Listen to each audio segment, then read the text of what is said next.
দর্শক, চামড়া আড়তের ব্যস্ততার খবর জানাতে রাজধানীর পোস্ত এলাকা থেকে সরাসরি যুক্ত হচ্ছেন সহকর্মী মাকদুরা মিতি।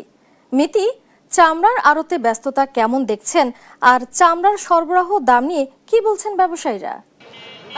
সালমা, আপনাকে ধন্যবাদ। এই মুহূর্তে আমি রয়েছি লালবাগের পোস্তায় এবং আপনি অবগত আছেন যে চামড়ার বেশিরভাগ আড়তই কিন্তু এখানে অবস্থিত এবং এখানে আড়তদারদের সঙ্গে কথা বলে আমরা যেমনটা জেনেছি, সকাল থেকেই কিন্তু এখানে চামড়া আসতে শুরু করেছে। বিভিন্ন মৌসুমি ব্যবসায়ী যারা আছেন এবং বিভিন্ন মাদ্রাসার প্রতিনিধি যারা আছেন, তারা কিন্তু এখানে সকাল থেকেই চামড়া দিয়ে যাচ্ছেন এবং দুপুরের পর কিন্তু সেই ব্যস্ততা অনেকটাই বেড়ে গেছে এবং এই মুহূর্তে আমরা এখন যেটা দেখতে পাচ্ছি, এখানে কিন্তু ব্যস্ততা অনেকটাই কম। তবে আপনি যেমনটা দেখতে পাচ্ছেন যে এখানে যেসব চামড়া সংগ্রহ করা হয়েছে সেগুলোতে কিন্তু লবণ মাখানোর কাজ চলছে এবং আমরা আড়তদারদের সঙ্গে কথা বলে যেমনটা জেনেছি, রাত 12টা থেকে 1টা নাগাদ পর্যন্ত কিন্তু চামড়া আসার সম্ভাবনা রয়েছে বলে তারা জানিয়েছেন।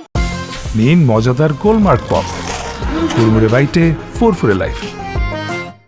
তবে তারা যেমনটা বলছেন, চামড়ার সরবরাহ কিন্তু গত ঈদের তুলনায় এবারের ঈদে অনেকটাই কম এবং এবারে আড়তদারদের যে লক্ষ্য, সেই লক্ষ্য অনুযায়ী কিন্তু তারা এখনও চামড়া সংগ্রহ করতে পারেনি। অর্থাৎ মাঝারি সাইজের যেসব আড়ত রয়েছে, যেগুলোতে 2000 থেকে 2200 পিসের মতো চামড়া রাখা সম্ভব, সেখানে কিন্তু এখন পর্যন্ত প্রায় 1700 পিস চামড়া তারা সংগ্রহ করতে পেরেছেন এবং আড়তদাররা তাদের লক্ষ্য অনুযায়ী চামড়া কিন্তু সংগ্রহ করতে পারবেন কিনা সেটা নিয়ে কিন্তু তারা বেশ সন্দিহান।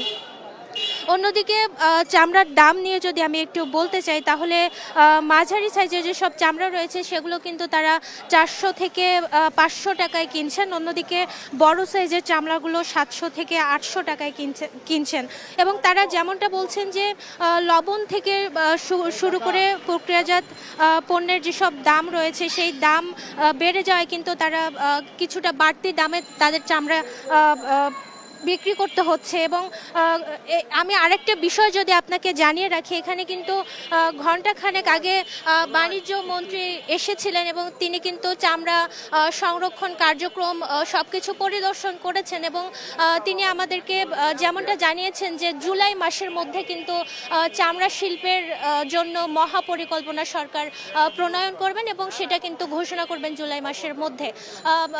সালমা, এই মুহূর্তে রাজধানীর লালবাগ থেকে এই ছিল আমার কাছে সর্বশেষ তথ্য।